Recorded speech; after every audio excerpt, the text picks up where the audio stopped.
Hello， 那这样呢？好一点吗？好 ，OK。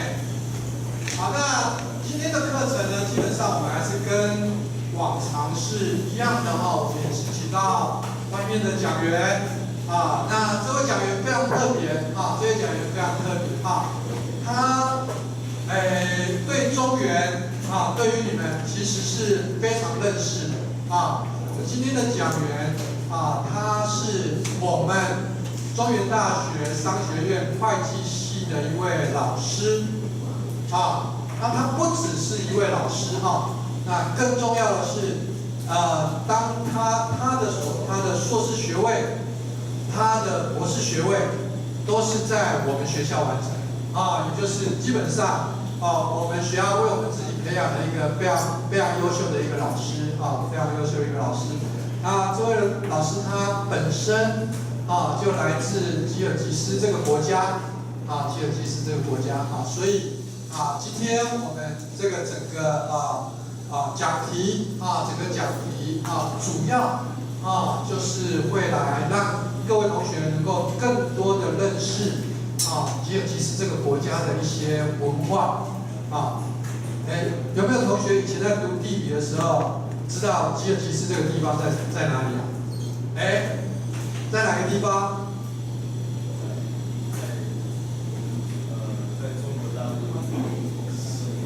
中国大陆的西边的边界的那个地方 ，OK。以前属于前苏联，OK。等一下，搞不好你可以用英文再跟老师再讲一次啊。那我们老师就是我们今天请到的老师是Dr. Oscar Koshon 那他就是来自吉尔吉斯。那各位同学可以等一下透过整个 presentation 能够对这个国家会有更多的认识更多的认识那我们将来也希望我们希望其实目前国际处正在很努力的去拓展更多的一些姐妹校那我们也希望未来我们可以为同学建构更多的机会到各个不同的国家，那希望吉尔吉斯将来有可能是你们在希望能够成为一个交换学生能够可以去的地方可以去的地方，好不好？好，那老师这边就废话不多说那我们各位同学能不能以热烈的掌声来欢迎今天我们的讲员Dr. Oscar Koshon热烈掌声。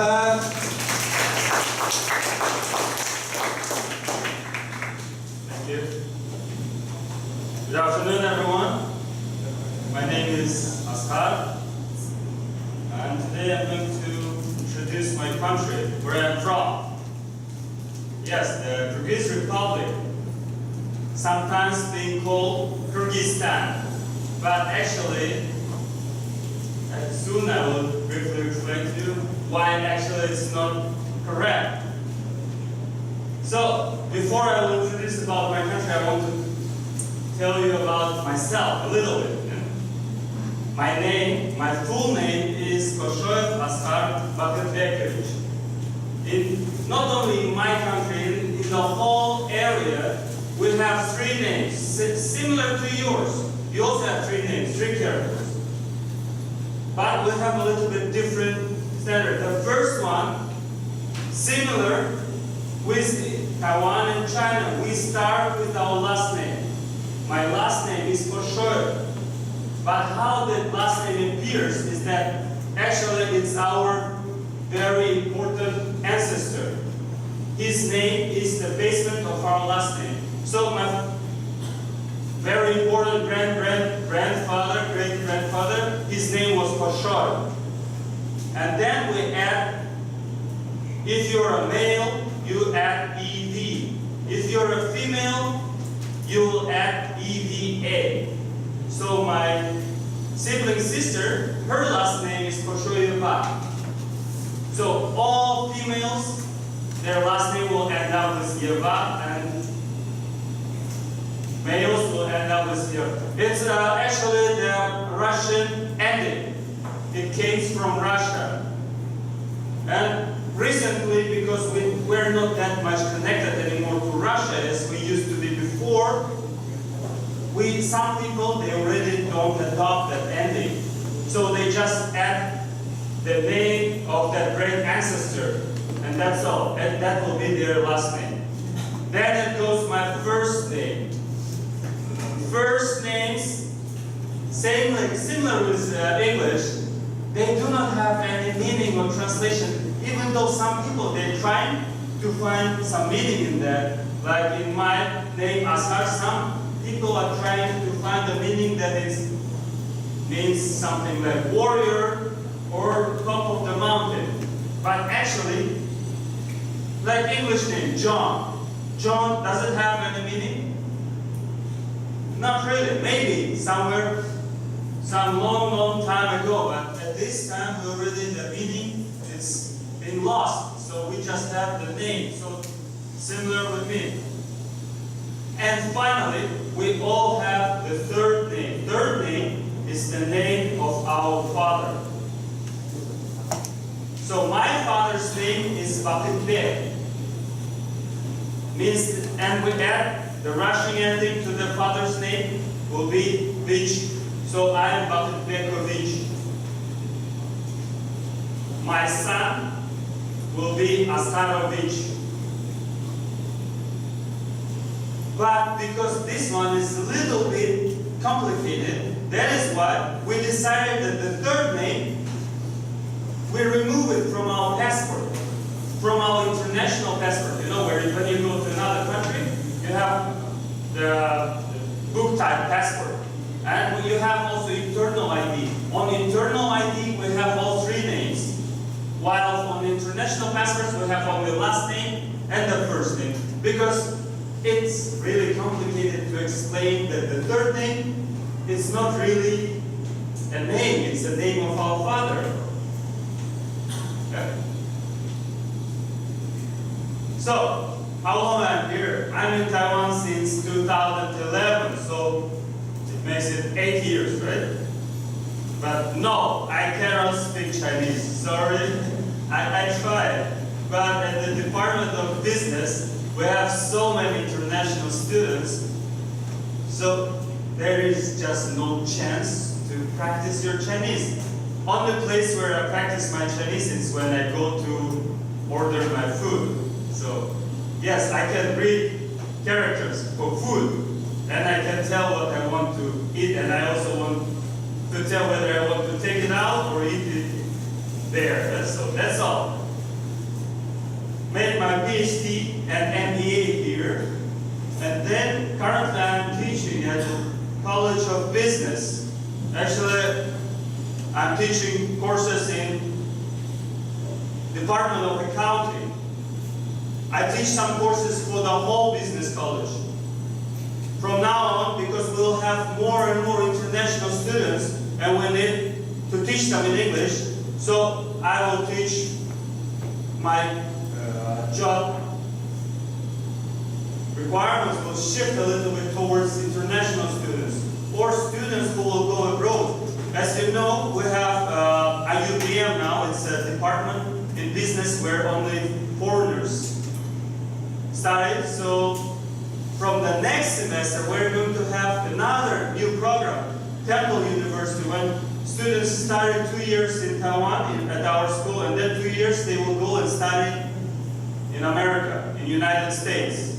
So I'm going to teach them too. About myself is that I'm also fond of traveling. I like to go to many countries, and actually that's what I like in Taiwan. You have so many countries nearby you, and it's so cheap to travel around. In the past, I lived in the United States, I lived in Russia, living in Taiwan for 8 years. So that is why maybe I'm not the best person to tell you about my country, but I will try as much as I can, because I didn't live there for third of my lifetime. So, what else I like? I like food. You know that sometimes, especially when they invite some people from my country to come to Taiwan, when they go to the night market, they look a little scared to try all the food, especially if nearby is stinking tofu. Then they will be scared. They will not look at any food nearby because they don't know where the smell is coming from. So I'm telling them it's a tofu, and they don't know what does it mean also. We don't have tofu in my country, so we don't know what this tofu means and why it should be stinky here. So that's also a surprise. We don't have seafood, but soon about that. I like to, when I travel, I like to look at the historical and natural sites. Like when I go. Maybe when I travel to Europe, for example, many people like countries and cities like Paris, Barcelona, but for me, the most interesting place I've been in Europe was Rome, because they have so many old buildings and architecture is different from ours. Culture also like that. So why did I come to Taiwan? Many people ask me. First of all, before coming to Taiwan, you guys don't know about my country. But here's the surprise for you. We in my country don't know about Taiwan either. Even though we're all in Asia. But when you say China, we know about China. But when you say Taiwan, people don't know anything about Taiwan. The first thing that comes to mind is Thailand. You say Taiwan, they think, oh, Thailand. No, it's different. So, before coming here, I was thinking, Taiwan is warm country, tropical country. And tropical country, of course, associated with beach. That's how I imagined in my head before coming to Taiwan. I was thinking it will look like in the picture. It's an island. And island has a lot of seafood. So I really like seafood so much, and it's because it's really rare in my country. I was thinking, nice, it's an island, it's in tropics, and also we will have Chinese cuisine. Seafood cooked in the Chinese way should be really nice. And actually, yes, most of that true, except for when I came to Taiwan, that's what I saw on the seashore. There were no beaches. In the beginning it was shocking. I was thinking, why? You have so many seashore, but you're not enjoying. That was shocking. And also people don't like to go to the seashore. When it's sunny in my country, we all like to go under the sun because the sun is so nice, we love it. And we all want to get suntan. If you're white, completely up, because we have winter. And in the winter it's so cold, you have to stay inside the building all the time. So our skin becomes too white. But in the past, rich people, they could afford to travel to warm countries like Taiwan, Thailand, other countries. So they go to the beach and get suntan.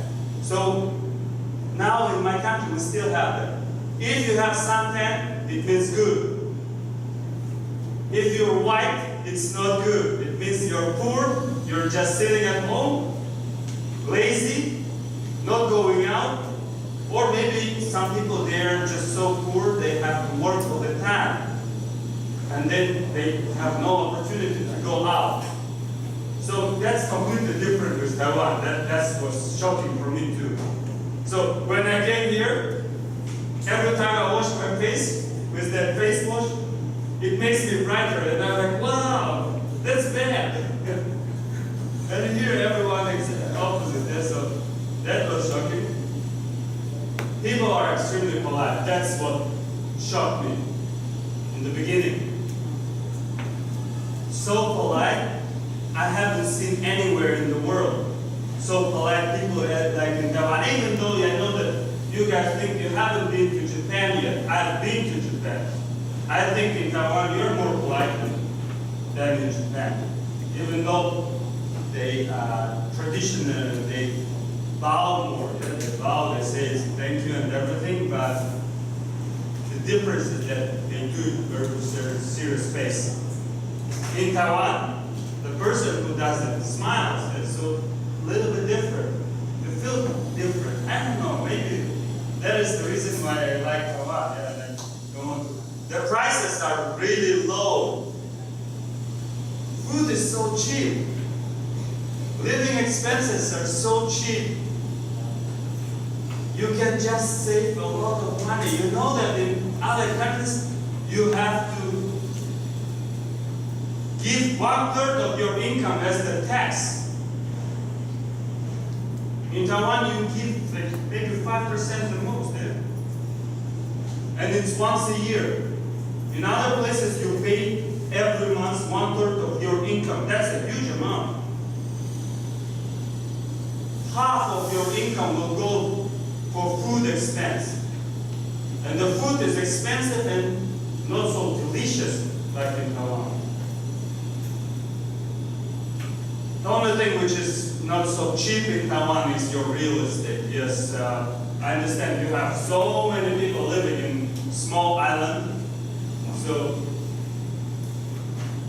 yeah, your apartments are small, yes.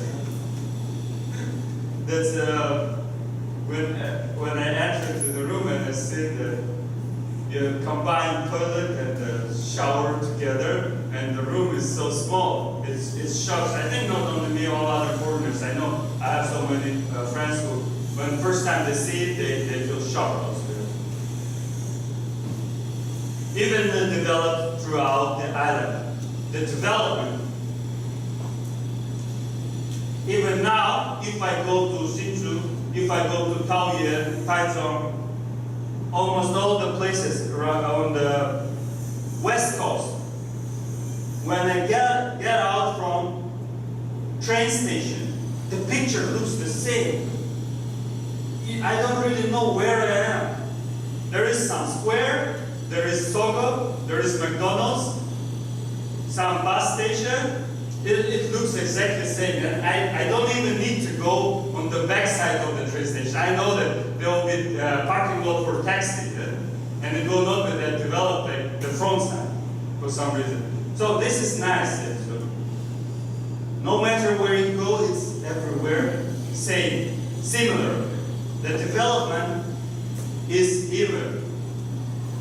You don't have one place which is extremely rich and another one is extremely poor.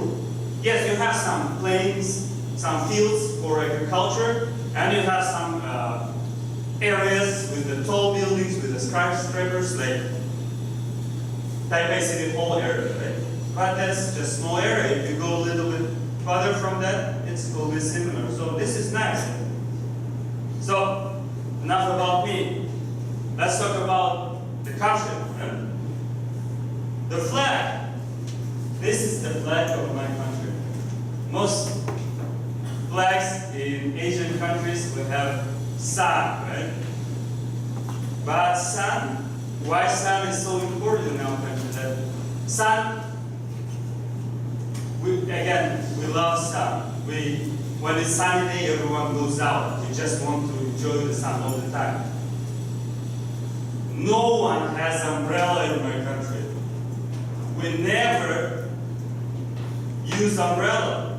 When it's sunny, when it's raining, you stand under the roof and you can just wait. The rain in my country lasts maybe 5 minutes. 10 minutes the most. After 10 minutes it will be gone. Soon about nature, a little bit later. About flag now. So in the middle of why is it red? The red stands for bravery and valor. It's you can say that it's a color of blood, yeah? Because actually we were fighting for a very long time in the past. So right now, still, we're a little bit aggressive. And we want to show that it's a bravery that you want. If somebody will attack our country, we'll spare our lives. We will not spare our lives. We'll do everything to save, defend it.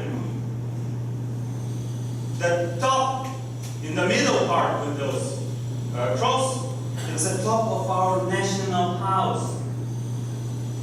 No, we are not living in this kind of houses, but we used to live hundreds years ago in this kind of house. This house is mobile house. It can be built within 2 hours. It's very warm. It can stand minus 40 degrees. It can stand cold. It can stand hot. There is no single piece made of iron.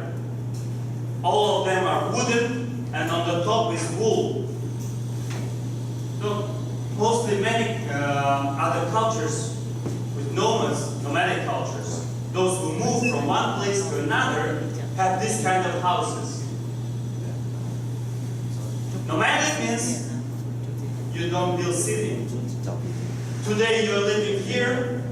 After 1 month you will move and live to another place. So what do? You take your house and move to another place. So look at the top, at this side.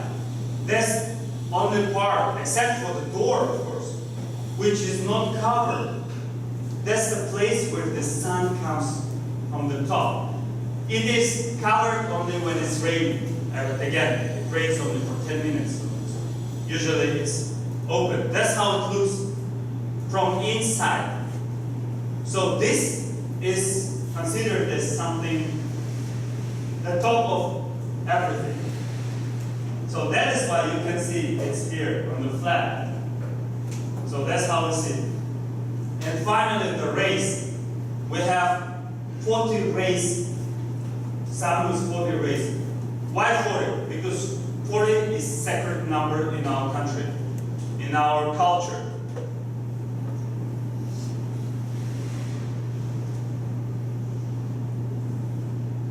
When the child is born, parents do not show that child to anybody within 40 years or 40 days, because they are afraid that something might happen with the child.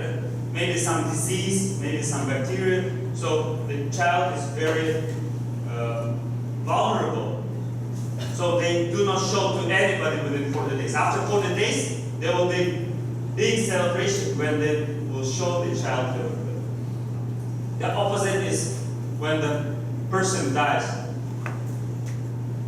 When person dies, there is a funeral, but after 40 days, there will be one more huge assembly of people who will come to as a memorial service. They will come to memorize. It will be also very huge. So 40 is a special number.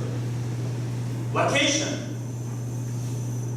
That's Asia on the map. So who can say where is the country? Most of the people, they think that my country is very, very tiny. And it's true.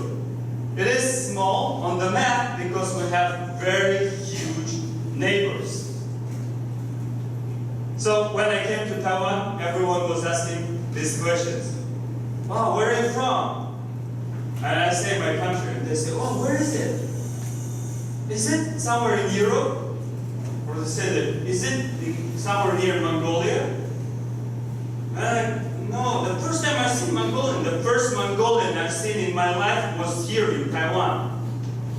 They are far from us. They are closer maybe to Taiwan than to my country. But we have cover that. We have some connection with Mongolians, but it was 1,000 years ago. Yeah. So how long it takes to go there? Long. So many people, when I say that we are in Asia, they think that, I ask them, how big is Asia? So most of you, I know that you think that Asia ends where the China ends. Because yes, the translation of the China is central city country, right? But actually it's not in the center.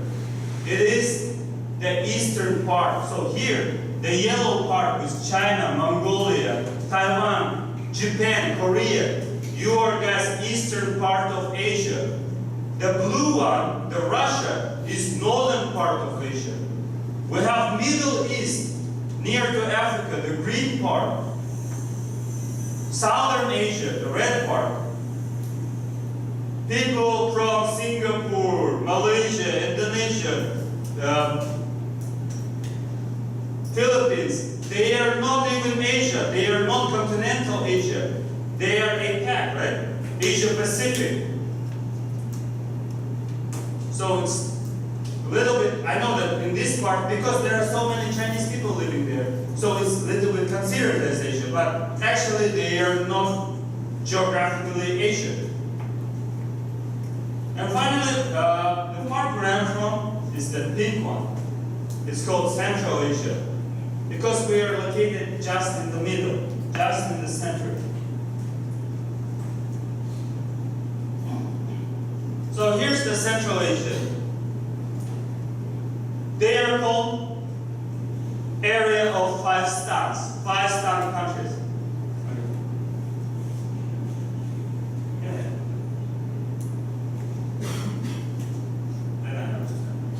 So 5 stans, we have 5 stans. There are big countries actually. So we have only 2 small countries in the 5 stans. The huge one is Kazakhstan.